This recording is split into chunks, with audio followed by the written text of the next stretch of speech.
আসসালামু আলাইকুম। আমি মোহাম্মদ আমিনুল ইসলাম। এখন আপনাদের সাথে ভিডিওতে যে বিষয় নিয়ে আলোচনা করব সেই বিষয়টি হলো গাভী বা বকনা হিটে আসার লক্ষণ।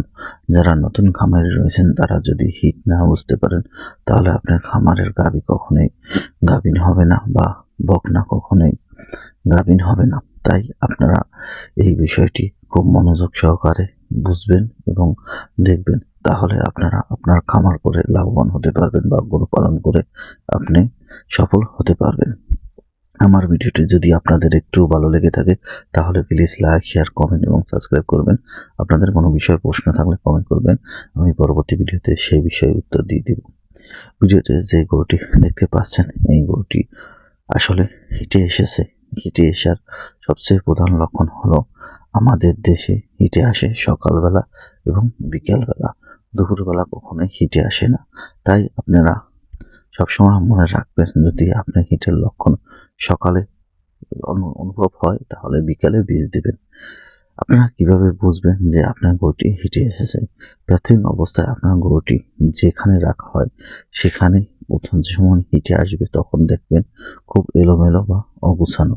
কেননা আপনার গরু প্রতিদিন যেরকম বের করেন বা রাখেন সেখানে যেরকম মল বা পেশাব ত্যাগ করে, যখন হিটে আসবে তখন একটু আলাদা হবে।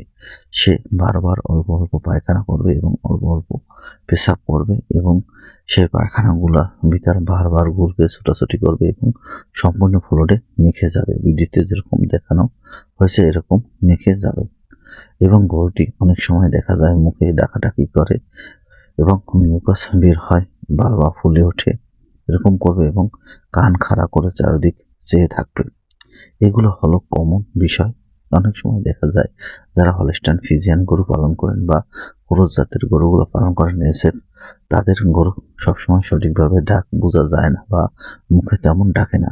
তখন আপনারা যেভাবে বুঝবেন, আপনার পাশে যদি অন্য গাভী থাকে বা অন্য বকনা থাকে বা বাছুর থাকে তখন দেখবেন গরুটির পিঠের উপরে লাফ দিয়ে ওঠে এবং গরু, আপনি যে গরুটি পালন করেন তখন আপনি বের করতে যাবেন তখন আপনার গার উপরেও জাপ দিতে যাবে। এরকম যদি দেখেন তাহলে বুঝতে হবে আপনার গরুটি হিটে এসেছে।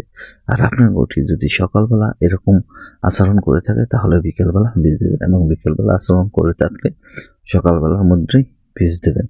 এবং আপনি যদি এরকম আচরণ করেন, আপনার এআই টেকনিশিয়ানের মাধ্যমে আগে গরুটিকে চেক করতে বলবেন, তারপর দেখবেন যে মিউকাস দেখে ঠিক আছে কি, তারপর বীজ দিতে বলবেন। যদি মিউকাস ঠিক না থাকে তাহলে আর বীজ দেবেন না, তাহলে আপনার গরুটি আর গাভীর হবে না। কিন্তু আপনার গরুটিকে যখনই বীজ দিয়ে ফেলবেন তখনই যদি না দাঁড়ায় তখনই মনে একটা দোষ ঢুকে যায়, কেননা আপনার গরুটিকে 2 বা 3 বার বীজ দিচ্ছেন এখন পর্যন্ত ধরে না। তাই এই কর্মীর সাথে ভালোভাবে বুঝে বীজ দেবেন। আমার ভিডিও ভালো লাগলে প্লিজ লাইক, শেয়ার, কমেন্ট এবং সাবস্ক্রাইব করবেন।